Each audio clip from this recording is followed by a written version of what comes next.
Добрый вечер. В эфире телеканала АТР мы продолжаем информационно-аналитическую программу «Бугунь». В студии для вас работаю я, Гульсум Халилова. Я напоминаю, что мы работаем в прямом эфире на экраны ваших телевизоров. Режиссеры периодически выводят номер телефона. Вы можете звонить к нам абсолютно бесплатно по Вайберу +3 8067 63 46 130. Также можете присоединяться по скайпу atr.tv. Это наш адрес. Звоните, задавайте ваши вопросы. Нам важен ваш голос. Поддержать телеканал АТР вы можете, подписавшись на наш Patreon. Таким образом, вы станете частью большой крымско-татарской семьи АТР, а это, в свою очередь, поможет нам продолжать работу на информационном фронте. И не забывайте подписываться на наш YouTube-канал. Там мы вещаем как в онлайн-режиме, так и выкладываем самые интересные фрагменты из наших эфиров, выкладываем практически все наши программы в записи. А я рада представить гостя нашей студии, который присоединился к нам в режиме онлайн. Володимир Огреско, міністр закордонних справ України 2007-2009 роках. Пане Володимире, вітаємо вас. Салям алейкум. Вітаю вас, пані Гульсум. Радий вас бачити і чути. Ми теж вас дуже раді бачити та чути. Пане Володимире, я предлагаю нам с вами попробовать проанализировать события последних 2 дней. И предлагаю начать с инаугурационного саммита Крымской платформы. На протяжении последних 2 дней гремели эмоции, новости относительно Крымской платформы, Дня независимости Украины. И вот сегодня, можно сказать, эти эмоции немного остыли, и можно уже проанализировать то, что произошло. На ваш взгляд, насколько прошла успешно Крымская платформа, ее первый инаугурационный саммит? Ну, ви знаєте, Гульсум, колись давно, це було справді вже давно, у 2008 році, коли я був міністром, і коли я приходив на роботу, то моє перше запитання до прес-секретаря полягало в тому, кажу, а що сьогодні про нас писали в Москві? І якщо він мені казав, що ну так, нічого собі, щось, нічого особливого, я казав, значить ми вчора з вами дуже погано працювали. От, я думаю, що по тому виттю з боліт, яке зараз йде з Московії, можна зрозуміти, що це був дуже успішний захід, тому що от із моменту самого саміту, і вчора, і сьогодні, оцей московський вий зараз стоїть ну просто на всіх рівнях. Ну хіба що ще Путін не виступив, але він дає можливість зараз співпрацювати своїм пропагандистам, і пропагандистам з телеканалів, і пропагандистам з Міністерства закордонних справ. От. Реакція є зрозумілою. Тобто, якби Захід не був успішним, то і такого верещання там би не було. Оскільки воно є, то це означає, що, так би мовити, все було зроблено правильно. Я вам скажу, як професіонал, мені колись доводилося організовувати, ну не тільки мені, а мені і колегам, саміт, в якому брали участь 15 глав держав. Скажу вам відверто, це була дуже важка робота. Так. Але коли йдеться про 46, то ви собі просто уявіть, наскільки це навіть організаційно складно. Я вже не кажу про доволі складну процедуру узгодження спільної декларації, бо кожна делегація вносить свої якісь пропозиції, зміни, доповнення і таке інше. Це дуже важка, кропітка робота, яка впала на плечі наших дипломатів. І я вам хочу відверто сказати, я дуже порадів за моїх колег, українських дипломатів, які провели всю необхідну підготовчу організаційну роботу на найвищому рівні. Я думаю, що ми всі разом маємо їм подякувати, тому що, на мою думку, це був успіх. І робота першого цього інаугураційного саміту засвідчила, що у нас є потужна підтримка цивілізованого світу. Це всі країни Європейського Союзу, це всі країни НАТО. Тобто це те, що вирізняє нас в надзвичайно позитивний бік від Російської Федерації. Просто згадайте, Гульсум, події недавнього минулого, а саме 9 травня Так. І пригадуєте, скільки делегацій приїхало до Путіна? Я не помню количество, но я знаю, что это было очень мало. Ну, я вам скажу, це був один президент і президент Туркменістану. Так. Вибачте, Таджикистану. Вибачте, Так, Туркменістан, так. Таджикистану. От. І 46 делегацій, які приїхали сьогодні. Оце, власне, свідчення того, хто є частиною цивілізації і хто нею не є. Тому я дуже задоволений тим, що відбулося. При цьому, звичайно, кажучи слово «але». Угу. Так. І це «але» полягає в тому, що нам ніяким чином не можна зараз зупинятися і робити вигляд, що все зроблено. Тому що це лише перший, дуже важливий, справді, дуже важливий, але лише перший крок до тієї величезної роботи, яку нам треба зараз спільно проводити. Так, а на що чекати надалі? Мы с вами неоднократно еще до проведения этого инаугурационного саммита в наших эфирах обсуждали, а как же пройдет Крымская платформа, и основным вопросом всегда оставался, и я думаю, что остается и сейчас, а что дальше? Действительно, в первой части инаугурационного саммита из уст наших западных партнеров мы услышали очень много слов поддержки территориальной целостности нашей страны, поддержки борьбы, которую ведет сегодня Украина за свой суверенитет. А что последует за этими словами? Какие конкретные действия мы сможем увидеть и в какой перспективе, на ваш взгляд? Гульсум, тут, розумієте, я завжди був прихильником активної позиції з будь-яких питань. Якщо ми сядемо і будемо чекати, коли хтось там щось принесе на блюдечку, то, повірте, ми нічого не дочекаємося. Так будуть знову розповідати правильні абсолютно слова, будуть знову говорити про те, що ми з вами, що Росія окупант і агресор. Це все буде безумовно. Але ж нам цього мало. Нам же ж потрібен практичний результат, а не просто заяви про те, що Росія порушила міжнародне право. Тому я думаю, що тут саме від України буде залежати темп цієї роботи. Я думаю, що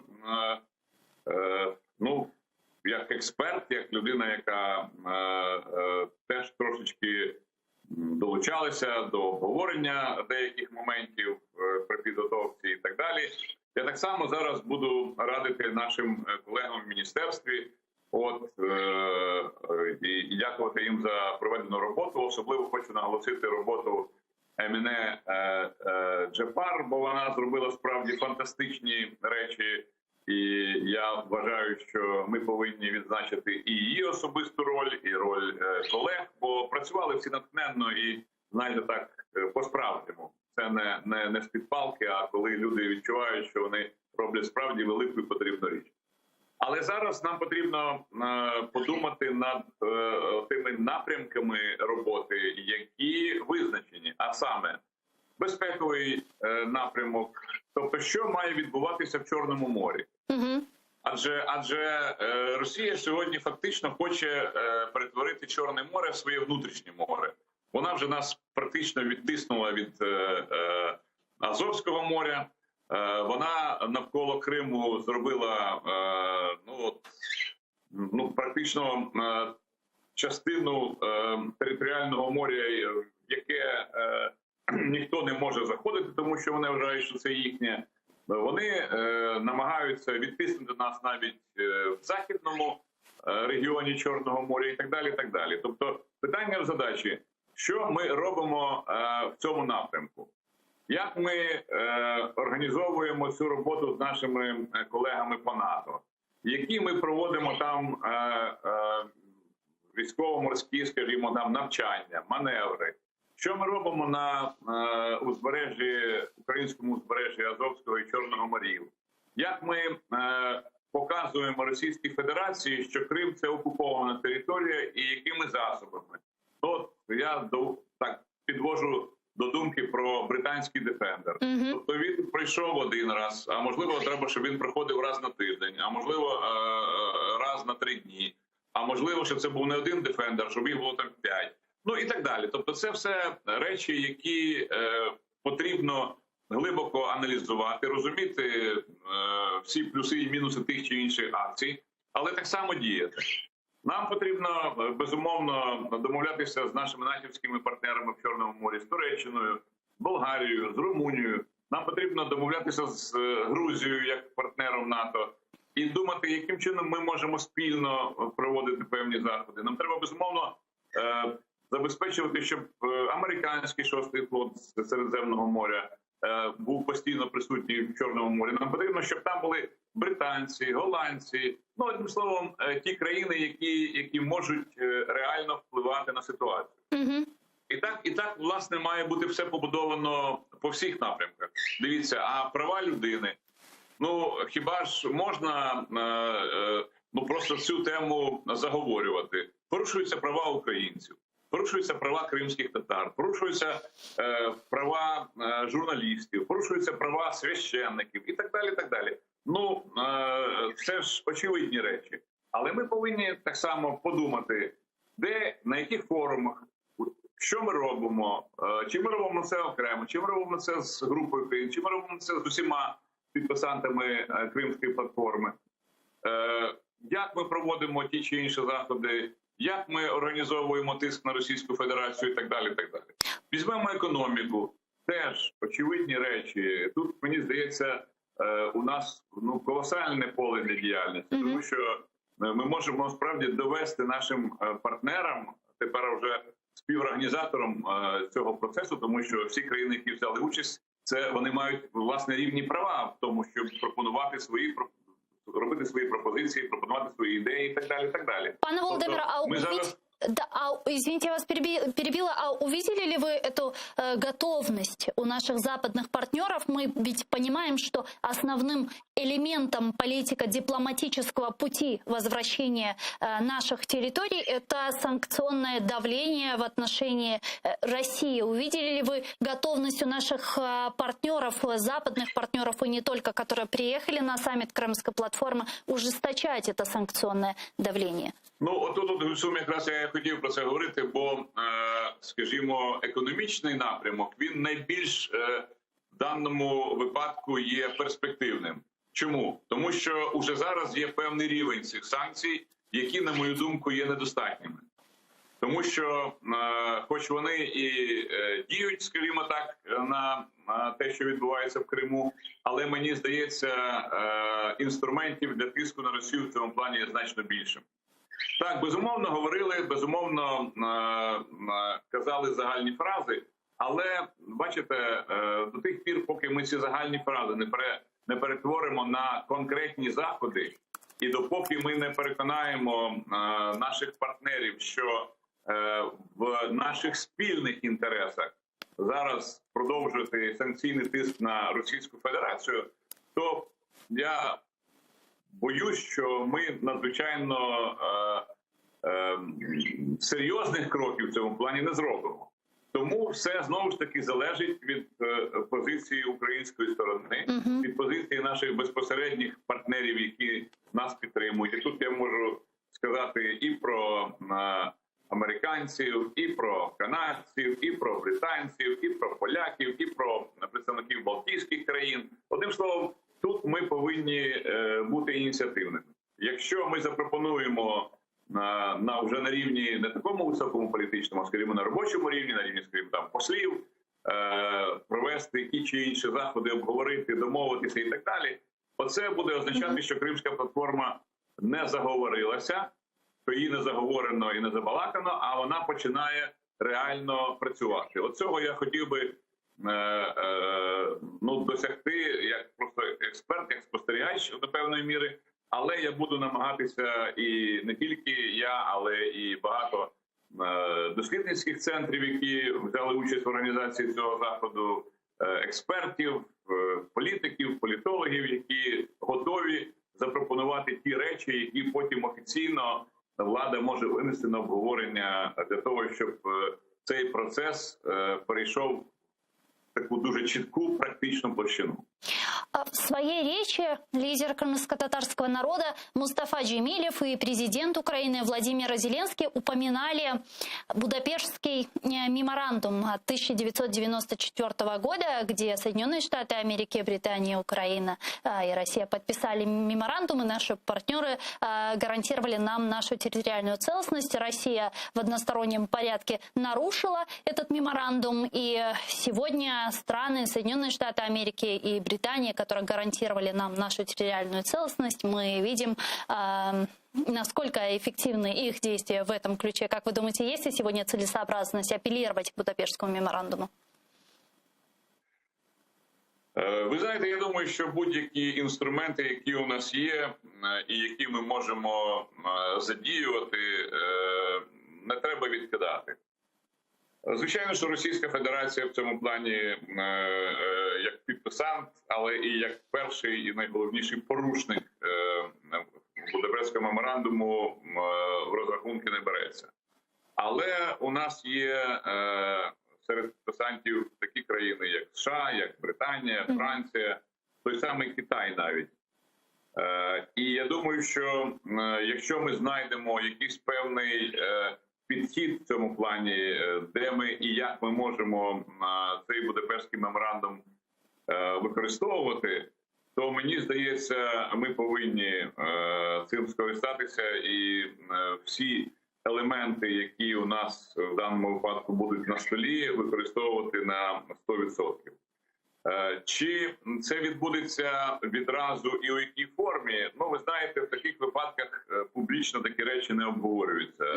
Лише з тією самою причиною, щоб не дати ворогові аргументи, підказки і таке інше.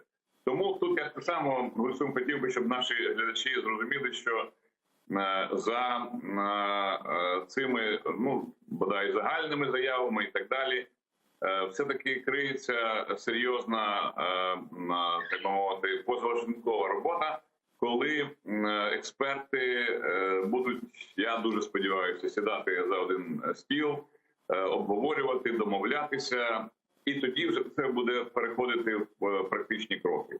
Тому не дуже вимагайте від представників влади чи від експертів, щоб вони вже називали такі, вже, знаєте, дуже конкретні речі, тому що це тонка робота, її треба дуже гарно продумувати, зважувати всі плюси і мінуси. А вже потім, коли рішення прийнято, тоді вже виходити на публіку і говорити про те, що відбудеться найближчим часом. Ми не повинні давати Росії інформацію завчасно, щоб вона не могла грати на певних протиріччях між, в тому числі, партнерами в рамках НАТО і Європейського Союзу, щоб вона не могла проводити свою політику купівлі і продажу. Ну, на превеликий жаль, мусимо про це говорити західних політиків, і такі приклади, на жаль, є, і їх доволі немало. Тому це все треба робити спокійно, але, повторюю ще раз, я думаю, що Україна тут має проявити свою активну наступальну позицию. Пане Володимире, еще вот такой вопрос по поводу представительства стран на Крымской платформе. На платформе мы, помимо Турецкой республики, на саммите Крымской платформе не увидели представителей других тюркских стран, и в том числе Азербайджана, которую Украина для себя определила стратегическим партнером, и на протяжении 44 дней национально-освободительной войны Азербайджана за Карабах Украина поддерживала Азербайджан, но Азербайджан на Крымскую платформу не приехал. Вот как вы объясняете это для себя? Ви знаєте, Гульсум, я вам просто зараз коротенько розповім, що робила Росія, коли ми просували ще там в 2007, 2008, 2009 роках наші резолюції в різних міжнародних організаціях по визнанню Голодомору геноцидом українського народу. Так от, ми зустрічалися з всіма делегаціями, які тільки були тоді, так би мовити, присутні в Генеральній асамблеї, наприклад. І збирали, власне, непогані результати, але були такі делегацій, які неофіційно після наших зустрічей підходили і говорили: пане міністре, ви знаєте, ми на вашому боці. Але Російська Федерація нам висунула ультиматум і сказала: або ви не підтримуєте цю резолюцію, або ми позбавляємо вашу країну нашої фінансової підтримки. Ну, а уявіть собі, скільки, скажімо, там країн Африки, Азії, Латинської Америки отримують від Росії ті чи інші бонуси. І от у них практичне питання: що робити? Чи проявляти позицію, чи відмовлятися від грошей? І на превеликий жаль, дуже часто друга позиція бере гору.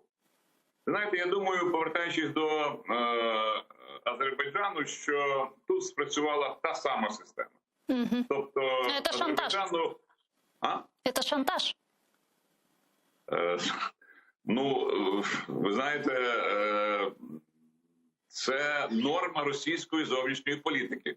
Шантаж – це та основа, вірніше, одна з тих основ, на якій стоїть російська зовнішня політика. Це, ну, не повинно бути ніякою сенсацією. Це абсолютно зрозумілі речі, ну, для тих, хто, ну, щонайменше спілкувався з росіянами, займався і займається цією країною.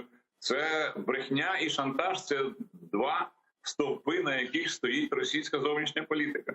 І ви подивіться, що сьогодні говорить там той самий Лавров, там чи Захарова, чи Пісков, там і так далі. Ну, вони перебріхують все, що тільки можна перебрехати, але роблять це з, ну, почуттям, ну, такої власної гідності, що, ну, просто диву даєшся. Чи це люди вже точно, що, вибачте слово, подуріли, чи вони вже зайшли в цьому свічевій брехні за такі вже кордони, ну, з яких вони вже не повернуться. Це вже тоді просто, ну, речі, які, ну, в дипломатії, ну, просто неможливі. Розумієте? Це те, що виключає країну з кола тих, з якими можуть нормально спілкуватися, або вже спілкуються через якусь необхідність. От там мають зараз росіяни контакти з терористами з Талібану, мають. Всі інші відмовляють. Ну, але от для того, щоб вивезти умовних там німців чи французів з аеропорту Кабулу, треба подзвонити комусь в Москву і сказати, що допомагайте нам, щоб наші люди так само виїхали з цього пекла. От, власне, і те, чим Росія в основному і займається. Створює проблему, а потім на ній намагається заробити собі якісь політичні бали. Так що це зрозуміла річ.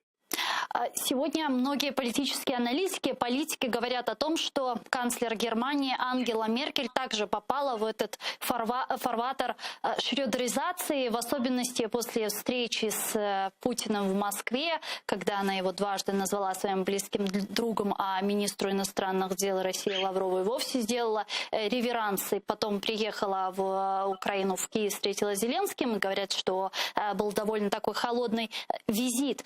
Это так? Ви знаєте, я все-таки думаю, що на відміну від Шрёдера, там, чи Фіона, чи цієї пані, яка недовгий час була міністром закордонних справ Австрії, а тепер всі вони годуються з руки Путіна. Я думаю, все-таки у Меркель трошечки інша і особиста історія, і сімейна історія, і історія її канцлерства. Тобто, ну, чесно кажучи, я не вірю в те, що вона може піти працювати кимось в «Газпром» там, чи в «Роснефть».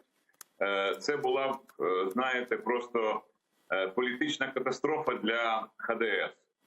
Тому що, ну, вона асоціюється все-таки з людиною, яка вела Німеччину там 17 років, вела її через складні часи, показувала себе лідером західного світу в Європі. І такий, ну, знаєте, крок, він би не те, що просто б її знищив політично, це само собою, він він би знищив віру в західний політичний клас. І я думаю, все-таки для неї ідея вільної Європи, ідея демократичної Європи, ідея ліберальної Європи, вона все-таки щось важить. І повірте, я думаю, що її пенсія в 25 тисяч євро їй буде достатньо для того, щоб себе почувати нормально, тим більше знаючи її доволі скромний і навіть такий, ну, майже такий, ну, скажімо так, дуже скромний образ життя. Тому думаю, що все-таки це більше розмови, ніж правда. То есть никакой зрады нет, о которой говорили после заключенного соглашения между США и Германией относительно Северного потока-2? Ну, дивіться, сьогодні на темі зради дуже гарно, по темі зради, вірніше, дуже гарно пройшовся німецький суд. От. І тепер, згідно з рішенням самого ж німецького суду, «Газпром» не має права транзитувати в Європу всі заявлені 55 мільярдів кубометрів газу. Тільки половина. Тобто це, ну, по-перше, це може бути тільки половина. По-друге, ще до цієї половини треба дійти, тому що цей газогін має бути сертифікований. Проти тих, хто його хоче сертифіковувати, введено американські санкції. Я не знаю, які знайдеться представник якої фірми в Європі чи поза Європою, який захоче потрапити під американські санкції. Тому, ви знаєте, поки що я би не кричав ні зрада, ні все пропало, тому що ще насправді нічого не пропало. Але ви знаєте, мене сьогодні порадувала інформація про те, що оператор наших українських газогонів запропонував свої добрі послуги в управлінні Північним потоком-2. Ну, це звучить, знаєте, схоже на таку, ну, просто, ну, російську називається іздьовка. Ну, але не будемо забігати наперед, подивимося, як буде розвиватися ситуація. Але мені чомусь здається, що до переможних келихів з шампанським відносно Північного потоку ще ой як далеко. Сейчас все ждут и находятся в ожидании встречи Зеленского с Джозефом Байденом. Известно, что 31 августа президент Украины посетит с официальным визитом Вашингтон. Каковы ваши ожидания? Ви знаєте, це чи не найважливіший зовнішньополітичний крок, який Україна матиме цього року.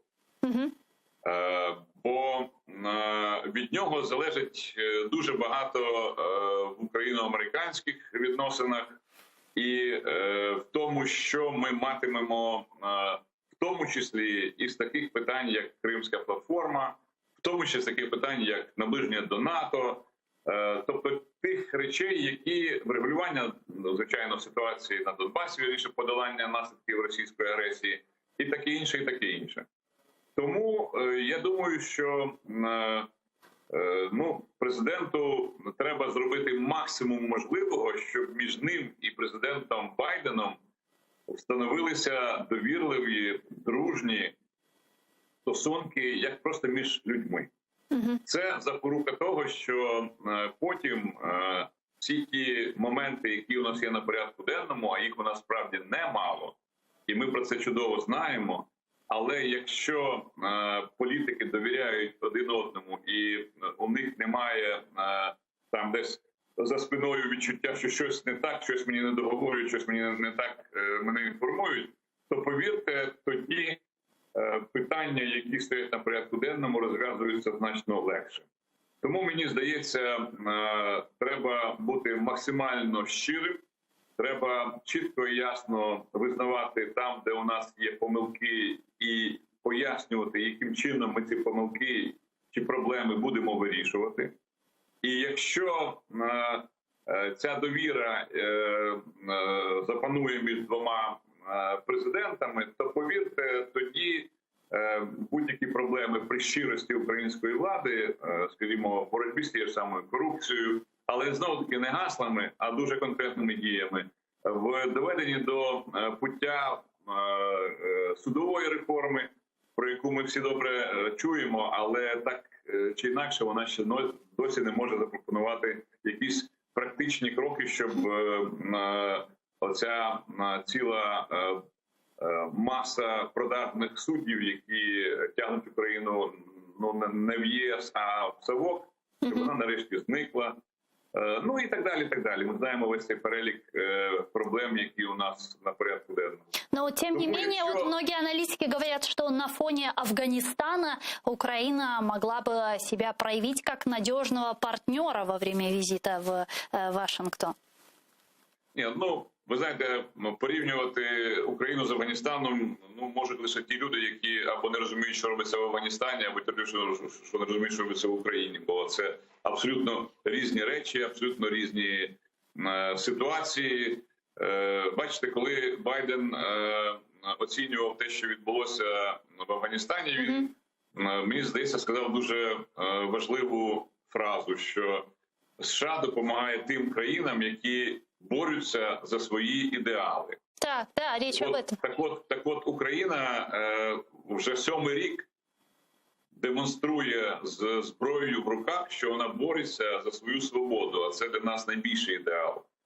І вона бореться за те, щоб ми знову стали єдиною країною, щоб знову наша територіальна цілісність була відновлена. Отже, нема що з чим порівнювати. І тому я думаю, що це просто навіть не може бути темою для розмови.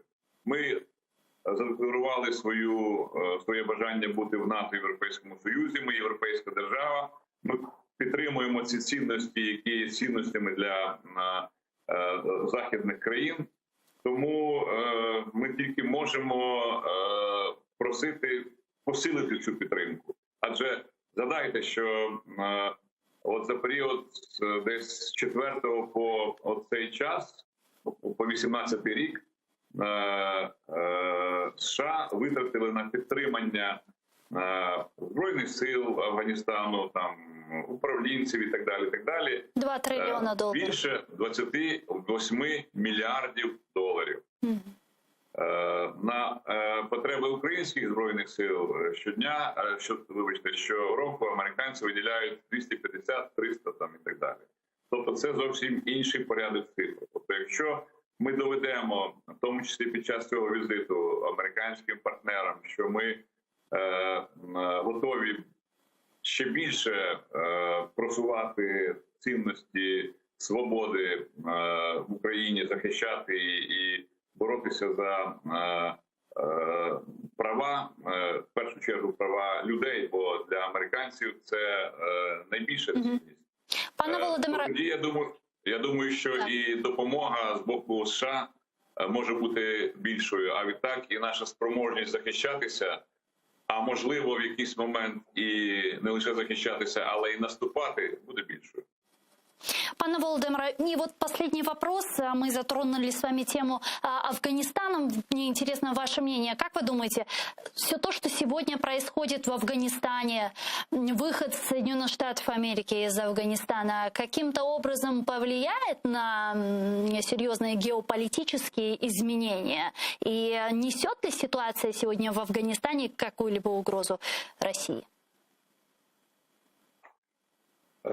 Ви знаєте, те, що в Росії ще до цих останніх подій сильно захвилювалися і почали проводити з представниками таких самих тоталітарних режимів країн Центральної Азії військові маневри і таке інше, свідчить про те, що так плюс ще є заяви Путіна, які говорять про те, що він боїться, що під виглядом біженців в Росію не потрапили терористи і так далі, і так далі. Говорить про те, що ситуація в Афганістані може дуже серйозно повпливати на глобальні речі.